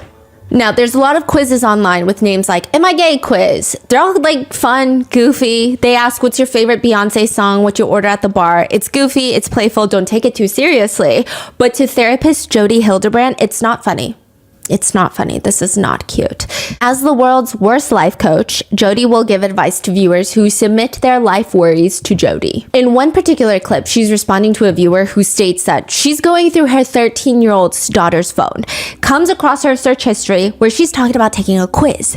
It's called the Am I Gay quiz. Jodie explains, there is no such thing as Am I Gay? And so because we all have the gift of choice, there is no such thing as Am I Gay? Because that takes choice away. It says I am something, period, the end. Like I didn't have choice in it. It just is. And so that on its face is a lie. It's not the truth. It's a distortion. So here's the core principle that this mom needs to understand. So mom, the truth is that your daughter is a daughter of God, period, the end. She's not, I am bad, or I am fat, or I am unloved, or I am gay. All those things are lies, all of them. Which is like the collection of words she uses there is also unhinged. All these things are lies, all of them. It's a choice. I know that people get crucified when you say that to the world, but that is the truth. Being gay is a choice. It's about protecting her. You are a mother. Your job is to protect your young. If there was a lion coming at your young, you would stand in between and you put the baby behind you and you would defend that child with everything you have. Well, that's what's coming at you. It is worse than a lion. It is here to snuff out the life of your child and kill her spiritually. What is? Being gay. So lesbians, you heard it here first. Your aura is stronger than a lion. Yeah, Jodie continues. I heard a song the other day called We'll Convert Your Children, We'll Convert Your Children. And it was a song about homosexuality and how they're coming for your children. It was the most evil thing I've heard. Which, side note, the entire song is tongue-in-cheek. They're singing about converting your children, that phrase, because it has always been, and still to this day, is used against the LGBTQ community. The only people that I've seen take that song seriously are both homophobic and dense up here. That's it. In another video, Jodie sarcastically says, LGBTQ. And I think there's an I now. Plus. Okay, it's another of these movements that are going on in our world that is divisive. I mean, I work with 3 people every day, and not every day, but probably once a week, somebody says a word like, Cisgender was the last word I learned. I'm like, what in the heck is that? it's just a made up word that someone placed meaning on. Because of what happened with Adam Paul Steed, Jodie actually does get her therapy license suspended briefly. That's the only negative thing that comes out to what she's done to Adam, ruin his life completely, shatter and disassemble his entire family and re-traumatize him. She just gets her therapy license suspended on probation for like 18 months. So she starts this new life as a life coaching business. Everything gets more extreme in her beliefs. The coaching business is called Connections, and she preaches about living in truth. And it's a lot more extreme than when she was a therapist, because when you're in therapy, you are still governed by certain guidelines. But as a life coach, there's no governance. Oh, so she got suspended and now she's a life coach, which Yes, a counselor. she can do whatever the hell she wants now. Yeah, they call themselves mental fitness trainers. They say like how you would need a fitness trainer for your body, your physical body, you need one for your mental state. And it's all about living in the truth with a capital T. Living in truth and not distortion means having impeccable honesty, rigorous personal responsibility, and humility. Which, I mean, those are like really vague words. I feel like you could apply that to anything. Yeah. Whereas living in distortion means you are addicted to something. That something could be as serious as drugs and alcohol, but it could also be hobbies, entertainment, receiving compliments. You could be addicted to that. You could be addicted to mirrors. You could be addicted to driving, going on drives. I don't know if, I don't know where that came from. You are also living in distortion when you know that you are not enough. Which, by the way, Jodie Hildebrandt has a memoir that she titled, You Are Not Enough. And everyone's like, I keep reading it as You Are Not Enough. Which, like, yes, Jodie, you are not. They also say that you are living in distortion when you are living in lust, which includes being sexually attracted to your own spouse. That's living in lust. So these principles get built upon through the years, and they actually do get worse as they develop. If Jodie was not against drugs, I would think that she developed her ideas while super high on some random couch and elbow deep into a Pringles can, because her ideas of truth and distortion, these cannot be sober thoughts. I'm like, this doesn't even make sense. We can only assume that the idea of formulating a coherent thought is too big of an obstacle course for Jodie because it doesn't make sense. The principles are, truth is always loving. Distortion is never loving. Control is never loving. So remember, if you really want to love someone, you'll reflect truth to them. If you love someone, you can be yourself around them, and you don't have to tiptoe around what you're saying. When you love someone, you hold boundaries with them, and your boundaries won't offend them. Anyone who is offended by a boundary is in distortion. Anyone who is offended by a boundary is someone who is being selfish and wants what they want. So with these principles of honest, responsible, and humble, you will have calmness, permission, peace, and a willingness to hold boundaries for you and your child. Who needs a lobotomy when you have Jodie Hildebrandt's great teachings? I think fortune cookies make more sense and are less vague than her so-called teachings. She would also hit couples with the, Jesus said, having the thought is the same as actually doing it. So if you think about your hot coworker, you actually did your hot coworker. One therapist who was training under Jodie says she was excellent in exploiting Mormon anxiety, being pure, being sinless, being perfect. But Connections was more than just therapy. It was a whole community that she created, a whole platform of people drinking her Kool-Aid. It was like a church within a church, and Jodie was the prophet. That person also didn't like the way that Jodie would treat clients entirely differently according to their status. He says, a client would come in who was well-known and had a lot of money, and she would say to me, we really got to take care of this one. And I thought, that's odd. So this was when Jodie was a therapist. And he would say, like, we're therapists. We're trained not to care about if that person has money. I think she was just salivating. She was salivating about money and power. Like, that excited her. What can I do with a client with a lot of money, influence, and a lot of power? Jodie was a businesswoman. I mean, She really has a lot of addictions, huh? Yeah. She knew how to hit on a pain point, and the biggest pain point for people in order to turn a profit.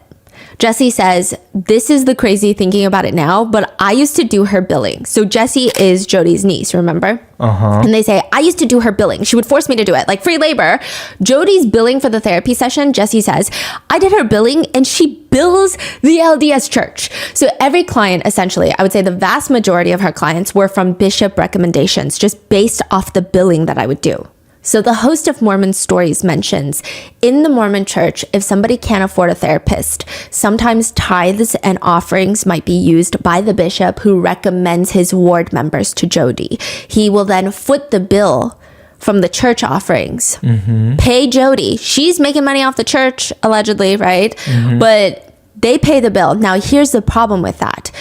One, Jodie is gaining a lot of wealth and success from the church itself. And two, a lot of victims have come forward to state that another insidious way that Jodie ruins people's lives is once your bishop pays for your therapy, they are entitled to all therapy notes. What? There's no such thing. Like, you usually have to sign things that say my bishop can also know what I talk about in therapy. So it's this, Jodie will alienate you from your bishop, accuse you of doing some heinous things allegedly. Is the allegation against Jodie. I mean, multiple allegations against Jodie. Even when Jessie's physical state started changing because of the physical torture that their aunt was putting them through, I mean, a lot of people at the church could see them in this mental and emotional anguish. People start going to the bishop about them, and the bishop then turns to Jodie, gives Jodie a full rundown, like, these are what people are saying about Jessie.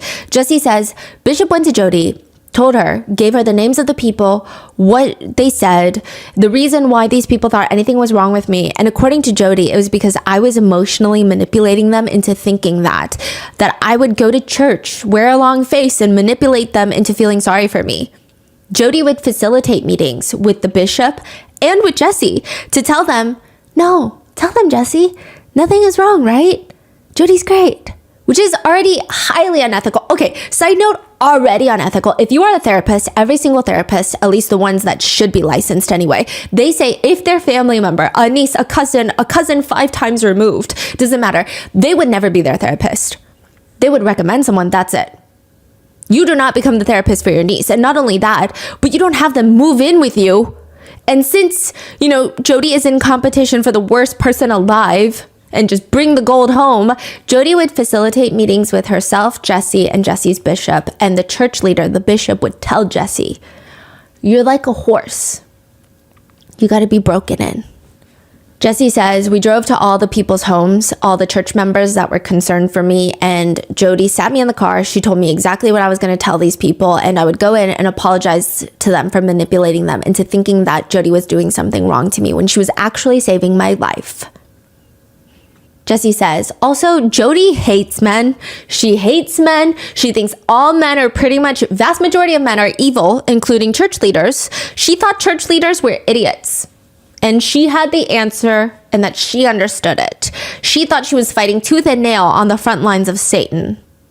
But somehow, there are still people that believe Jodie is the all-knowing oracle to the truth.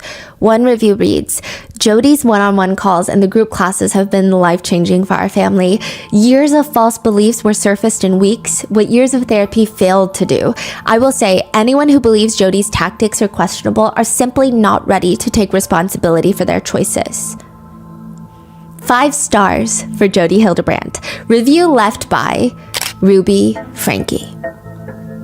18-year-old Ruby is not looking for a degree, which seems counterintuitive because she is a student at Utah State University. But where else are you supposed to find the love of your life who is going to be athletic, handsome, smell good, comfortable to talk to, well-groomed, not skinny, 5 inches taller than Ruby, doesn't have anger issues, is not snappy, is not snooty, is good with music and teaching, wears khakis and collared shirts, Eagle Scout, is good with siblings, likes yard work, prays daily, reads scriptures daily, wants 6 kids, willing to help kids with homework, and is crazy about me.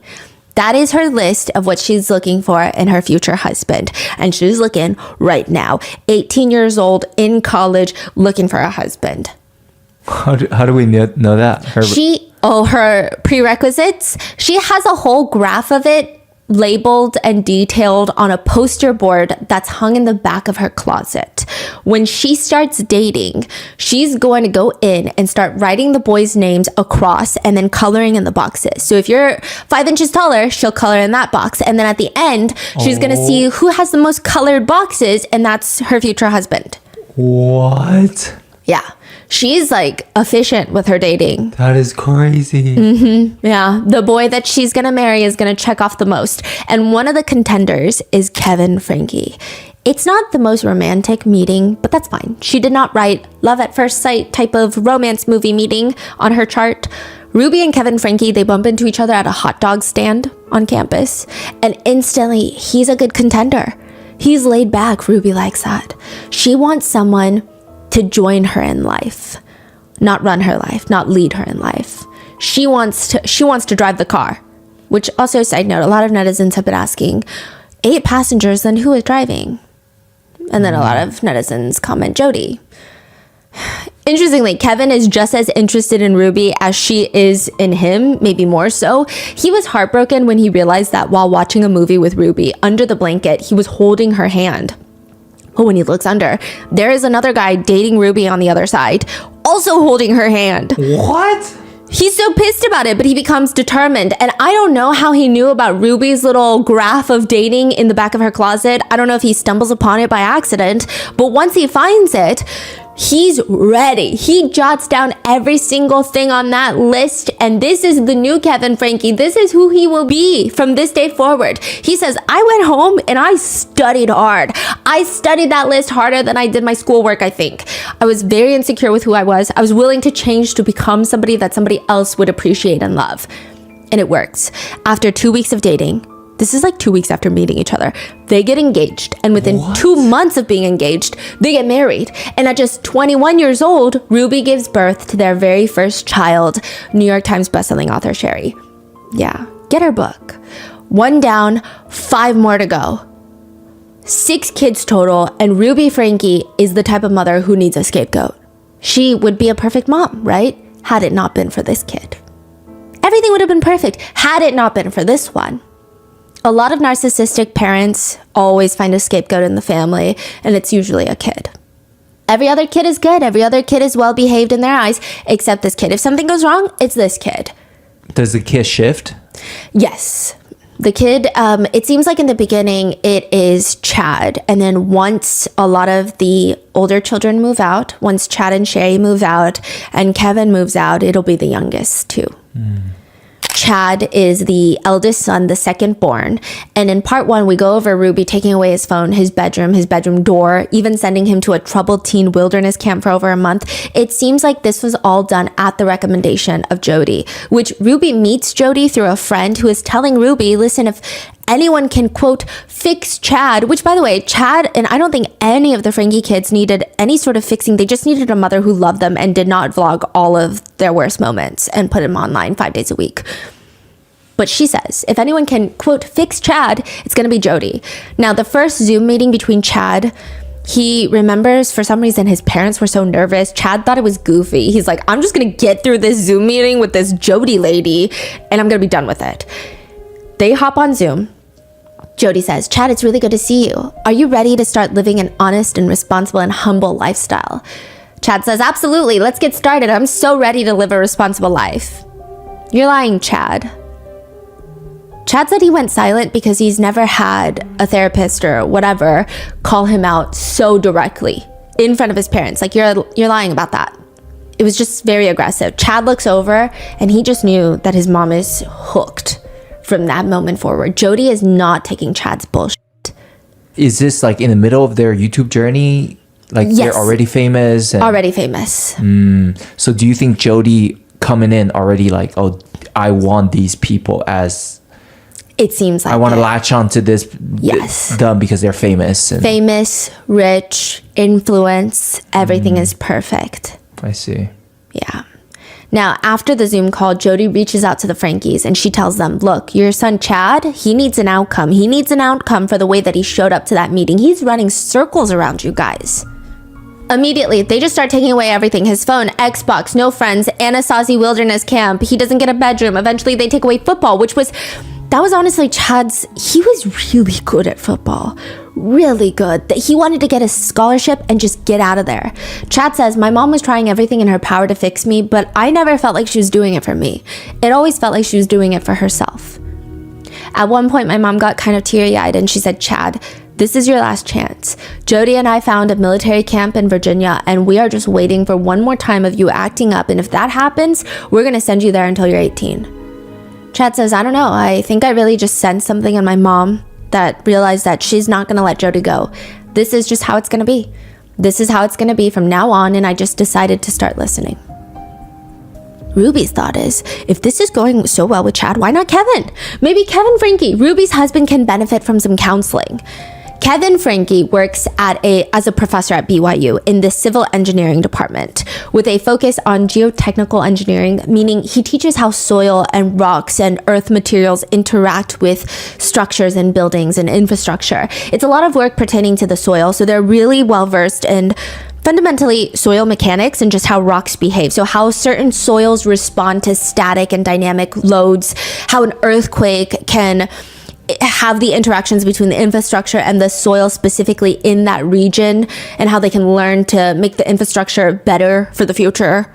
It's a lot of smart stuff. It's indisputable that Kevin Frankie is academically very intelligent, but in terms of teaching, some would argue he's not very good. His Rate My Professor rating is 30% would take again, with a solid 2.2 out of 5. One review on Rate My Professor says, he's very rude and mean. He spoke down to students in a very condescending, disrespectful manner. I truly did not have a great experience in this class. It wasn't an insanely hard class. I take schoolwork very seriously and have never had issues with a professor before Professor Frankie. Hard professors are one thing, but downright rude, dismissive, and arrogant is another. Save yourself the misery if you can and take something else with someone else. Another just reads, weird dude. Interestingly enough, another reads, unable to get in contact outside of class. He's very controlling and you can only have the same views that he has or you will be looked down upon. Caused me so much stress that I dropped out.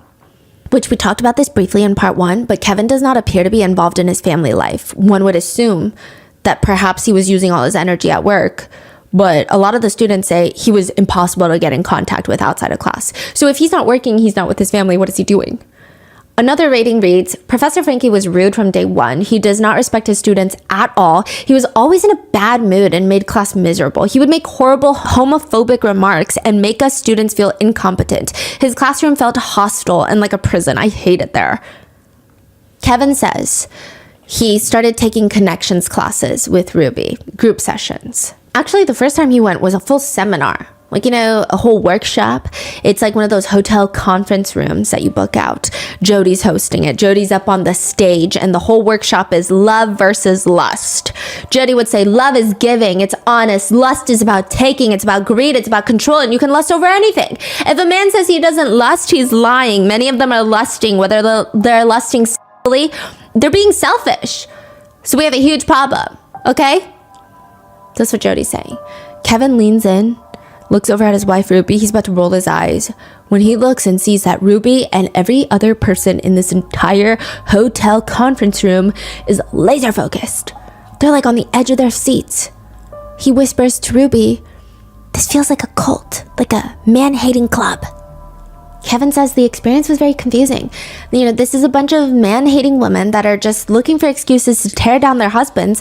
And I mean, that's what it felt like to me in there. But it's confusing because there were a lot of people that I respected, a lot of people that were on that stage with microphones in hand giving testimonials of how great this was and how it changed their lives and their marriage. The seminar does come at a very vulnerable time. He says, to be honest, we were pretty lost, and Ruby believed this was the roadmap back to the place that we both wanted to go. So after the seminar, she sat me down and she said, I'm concerned about our marriage and I'd like to invite you to join a Connections men's group, which is a group of men that meet up on Zoom every week with Jodie so she can berate them about how they're ruining their lives if they ever place their eyeballs on a nude photo of a woman. In the beginning, at least, Kevin and Ruby get sucked in. He says, we both felt like there was purpose again. Even the kids felt a change. Ruby was happier. She never shouted anymore. We were really happy, like a happy family again. Clearly, very quickly, Kevin gets very into Connections.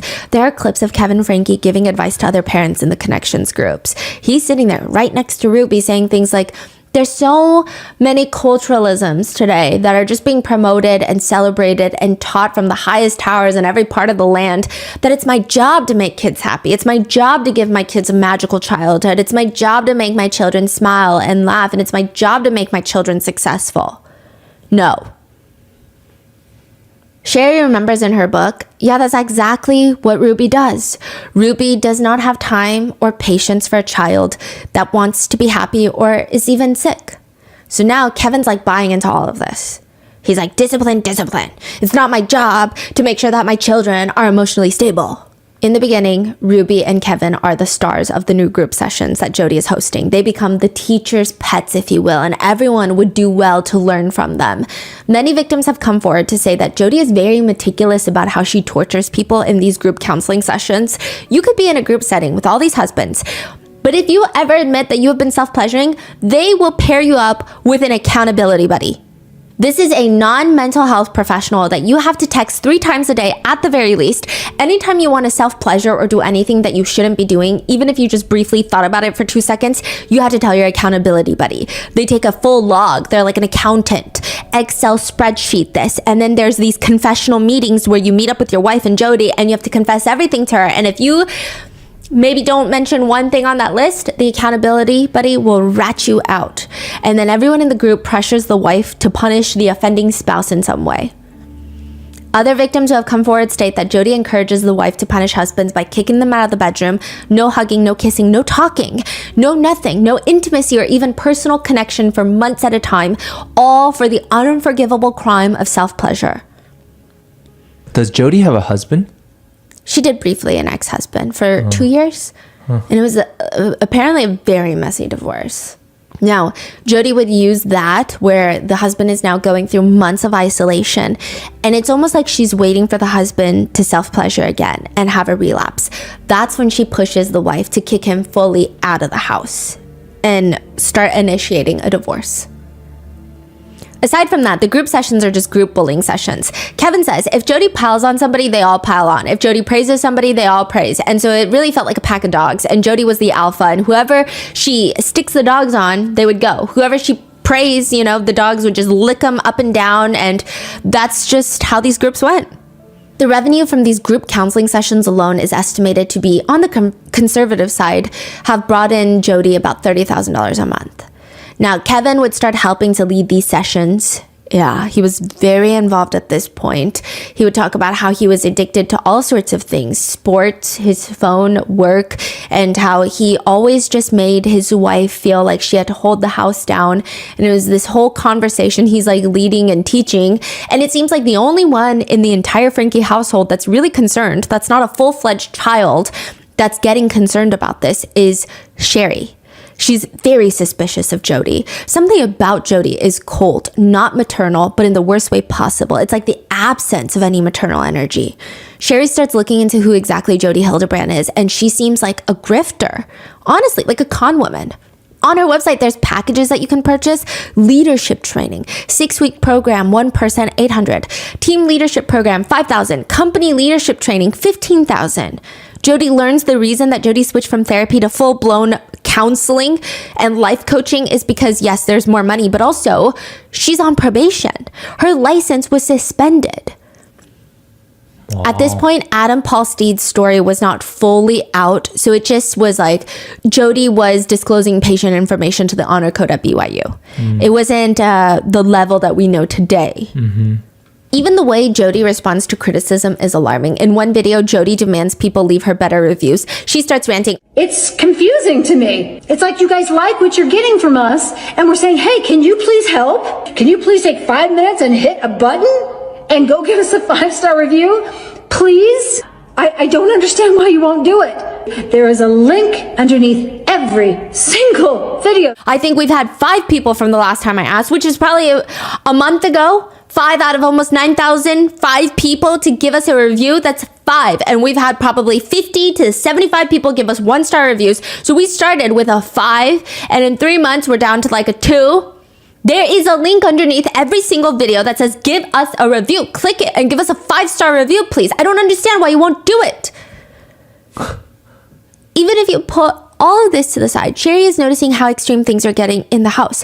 Jodie would say extreme things like, it's extreme, but it has to be because we're surgically removing the sin. We're surgically removing the sin from your souls. May 2021, Jodie calls Ruby freaking out. She's wailing and sobbing into the phone. This is Jodie, the life coach extraordinaire, crying to her client. She tells Ruby that it's happening. It's time.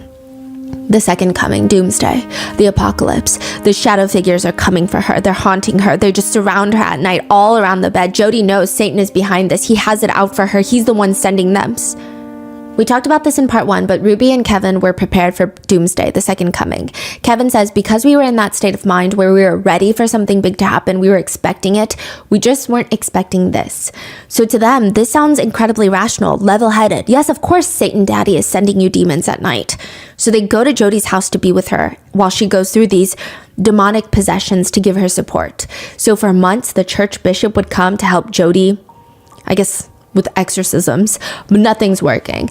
Bishop even suggests maybe the demons are attached to your $5 million house. Maybe you gotta leave. Which means maybe Jodie can stay with you, Ruby. Live with you and the rest of the Frankie kids until she's better. Move into the Frankie household. Kevin says, I was like, oh, hell no. I don't want this in my house. But I was beaten over the head with it. That's really insensitive. She's done so much to help our family. You're being selfish. She needs it. And come on. And it won't be for long. And so I relented. And I was like, okay, actually, this could be kind of fun. Let's make it fun. And she needs a vacation. So we'll just do all of this. And it turned into the moment she showed up at my house, which was just the weirdest crap started happening. He says, so the church leader told Jodie to live with Frankie? Well, it was more so, I don't know how to help you. Maybe the demons are in your house. I gotta go. Oh, so Ruby just took her in. Yeah, Jodie and Ruby were like, oh, let's go to Ruby's house. Okay. Now, Kevin says out of nowhere, the lights would turn on and off. It sounds like people were walking inside the walls. You could feel there's spirits floating around. Kevin says he hated it, that it was weird. But he probably didn't hate it as much as Sherry hated it.